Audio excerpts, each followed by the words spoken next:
It's an honor for me, and I'm delighted to be with you today. I just give is my presentation visible?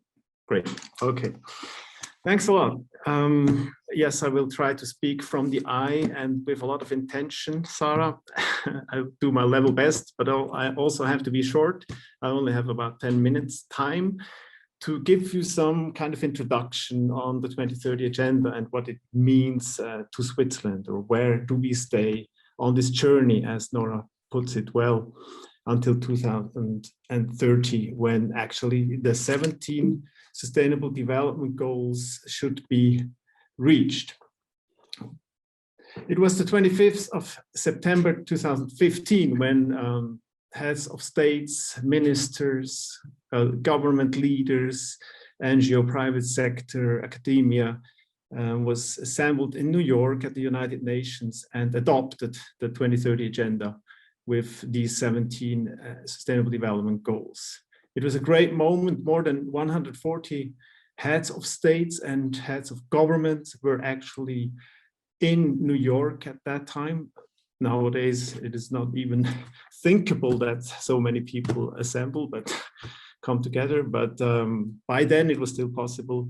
And it was a huge moment, I think a historic moment in time, that it was possible to agree on such an ambitious agenda like the 2030 agenda is. The core of the agenda, as you know, all of you, I'm sure, are the 17 Sustainable Development Goals, and they are very ambitious. Each of these goals has another 10 sub-goals or targets, so almost 170 goals we are actually trying to fulfill within 15 years' time at the global level. And during that pandemic time and crisis time we are in the midst of at the moment, I think it is not even thinkable that we can reach all these 17 ambitious goals, but I think we should nevertheless try to. And with all sectors and society and academia together, we should try to follow the track that we started and kicked off in 2015. Why actually do we need such goals, such global objectives to follow? Well, if you look at this graph, you see the development from the last few decades. It's a graph that dates back to about 2018 or 17, I'm not sure anymore, but it's still valid because it shows how the world developed within the last decades. On the x-axis, you see the UN Human Development Index, which consists of various indicators of economic development, but also social development, like access to education or access to health. And then on the y-axis, you see the ecological footprint that countries have. And you see when a country reaches about 0.7 HDI, Human Development Index, the ecological footprint of that country becomes greater and greater. And what we should actually aim to, here is Switzerland, by the way, so we are highly developed in terms of economic and social development, but we also have a high ecological footprint that we leave behind. So the common goal should actually be that we all countries end up in this so-called global sustainable development quadrant. And you see, that's why I say the graph is still valid. None of the countries are actually there. None of the countries are or is on track. From that perspective, we can state that all countries are actually developing countries. It's not just African countries, sub-Saharan countries or others, but also the ones that are very high up here with a high ecological footprint. We have still a long way to go until we end up in that sustainable development quadrant. That's why world leaders and the United Nations, with all the members and civil society actors, and also the private sector, came to the conclusion that we need to do something about that. And there were actually already two processes or agendas out there by that time. but two agendas and processes which were completely isolated from each other, with almost no interdependency or collaboration. On the one side, the whole Agenda 21, which began with the Rio process, the Earth Summit 1992, that was had quite a specific focus on environmental issues. Therefore, the whole development cooperation agenda was separated from that Agenda 21. The actors were completely different. While you had in the Rio process mostly representatives from the environmental sector, ministries of environment, etc. You had just the development cooperation actors that followed up the Millennium Development Goals, which were valid from 2000 to 2050. So at the Rio +20 conference in 2012 in Rio, the representatives of all different nations came to the conclusion that we have to bring these two agendas together. And that's what happened. We succeeded to do that by 2015 and the adoption of the 2030 agenda. That was a huge success, actually, also at multilateral level, because for decades, these communities acted and worked completely independently. So the 2030 agenda was born, and to make it short, I don't go into details and the content of the SDGs. I'm sure you know a lot about it already, but it's important to take away some of the key aspects of this agenda, the 5 Ps. There's actually a new definition of sustainability that was born with the 2030 agenda. Thus far, we had just the 3 Ps, planet, people, prosperity, in place. That was the common definition for sustainable development: environment, social development or society, and economy. With the 2030 agenda, 2 other Ps were added, 2 aspects. The one piece is an important one. Also for decades at the United Nations, it was impossible to have a negotiation or a discussion even about the interdependency of the peace and security agenda and the development agenda or the environmental agenda. So with this agenda, it was for the first time, it was possible to integrate some of the peace and security aspects in a development or sustainable development agenda. And so it becomes really comprehensive now. And then an important piece is the partnership aspect, of course. It's all about implementation. Already during the negotiation of the agenda, we thought about how to implement it, how to finance it, how to measure it, who is the partners that have to work together, so multi-stakeholder partnerships, etc. All these implementation aspects were put into the SDG 17, which is a key objective, of course, to fulfill all the SDGs. So a new definition, and it has a very high legitimacy. And why is that? Because it was negotiated. That's, of course, one important factor. 193 UN member states agreed on it at the highest level. During 3 years, we had difficult discussions and negotiations, but in the end, we could agree on an ambitious agenda, which was a huge success by then. It is a universal agenda, so it does not just account to some specific developing countries, like it was the case with the MDGs by that time. That was mainly focused on the developing world. No, it makes all countries accountable to achieve the goals or contribute to the achievement of the goals. That was also a very new and important aspect of the agenda.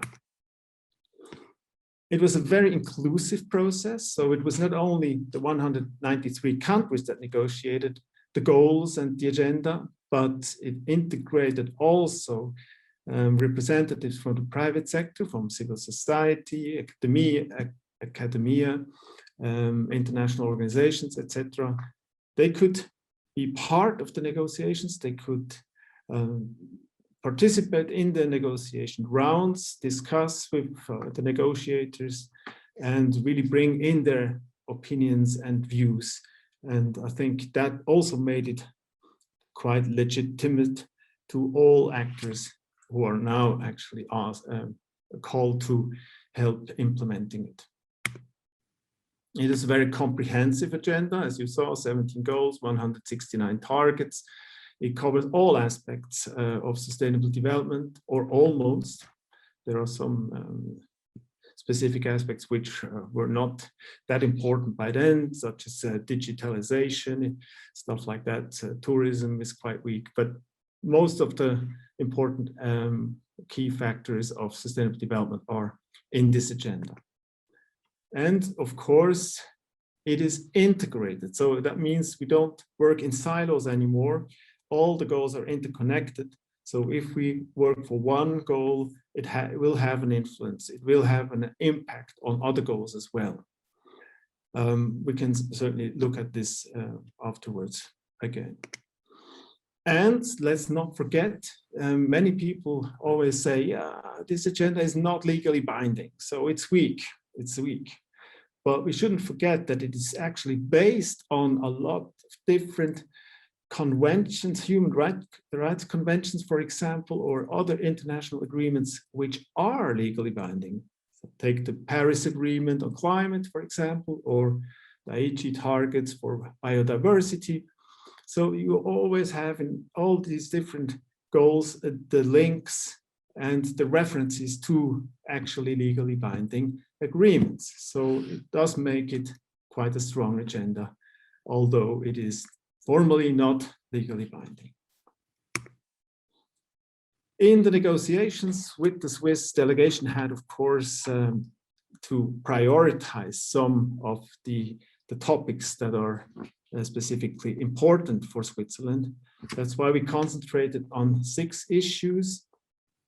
It was health, for example, gender equality, the water goal, sustainable consumption and production, peace, justice, strong institutions, and also 2 other topics that we considered as cross-cutting issues, migration and disaster risk reduction.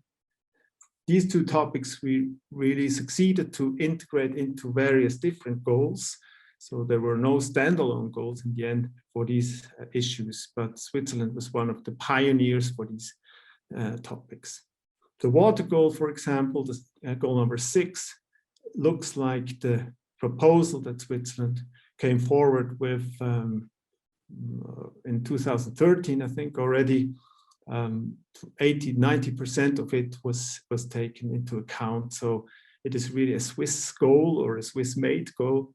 And I think it was quite a success to engage in such a manner in these negotiations. Also, goal 16, for example, was very dear to Switzerland because that was never a real issue until then. I told you about the peace and security difficulties or the different agendas that are treated in a completely independent way at the UN. So for the first time, we had governance, justice, and peace aspects in the sustainable development agenda. And Switzerland advocated for that quite strongly. So quite a successful engagement by Switzerland by then. But now the question is, of course, what do they mean to Switzerland now, after 5–6 years that the agenda is being implemented at the global level? How are we doing? Where do we stand? Well, our overall performance, according to the SDG index from 2020, we are at the global rank 15 now. You might think, well, that's great, out of 166 countries, but we lost ground. 2 years ago, we were on rank 7, so we lost about 8 ranks. We can discuss maybe later why this is the case, but we are above regional average, as you see here, but rank 15. That's okay, but there are some issues we still have to work on quite intensively, I would say. You see here SDG 12, for example, that's sustainable consumption and production. That's a big issue or even headache for most of the developed and industrialized countries, of course, because our footprint, as you saw before on the graph, is huge in other countries. And that's mostly about production and consumption issues. Climate change is an issue, of course. And here you see in color the same. Where do we still have challenges? Only 2 out of 17 goals. We could maybe state at this time, Switzerland is on track, if you look at it in a more general manner. So poverty, I mean, if you compare Switzerland to other developing countries, for example, is of course not a huge issue. In energy, with the strategy that Switzerland has, we might also be on track. But in all other SDGs, there is still room for improvement. And lately, from last year, we lost ground in the climate change goal and in the partnerships goal. That, I think, is quite disturbing. And why this exactly is the case is quite difficult to find out. I try to find the indicators and the details, but in the report of SDSN and Bertelsmann, you don't get all the details. So still some things to find out for me too. One important aspect is the spillover effects. And here you see Switzerland tops the whole ranking. Switzerland is among the countries that have the most negative impact on other countries' abilities to achieve the SDGs, as you say, because of mostly the consumption patterns that we have. We import most of our products from abroad, from developing countries, sometimes from dry areas where a lot of water is needed to produce the products that we consume in Switzerland, or stuff like this, the resources, the national resources mainly. And you see in the ranking, it's mostly small countries, highly developed in economic terms, countries that have the highest spillover effects at the global level. This is the ranking from last year. This year, Switzerland ranks 4th after Singapore and Guyana and Luxembourg, but only because Guyana is new in the report. So otherwise we would be 3rd if you take the same countries as the year before. But still, yeah, high negative impact at global level. So if you look at this nice picture, the idyllic Switzerland, is it really so idyllic, or are we really sustainable already? I wouldn't say so. There is still some way to go. And we have a lot to do, I think, within the next years and decades. We have to address root causes and try to focus not on symptoms anymore all the time. We need more social innovation. We need systemic change. The cross-sectoral collaboration is important and becomes probably even more important, since you saw we lost ground on SDG 17 within the last couple of years. Value creation has to be reconsidered, and what is actually needed is probably a transformation, societal transformation. And therefore, SDG 17 is really key for all of us, and collaboratio helvetica stands for all these different aspects and for that specific goal, of course.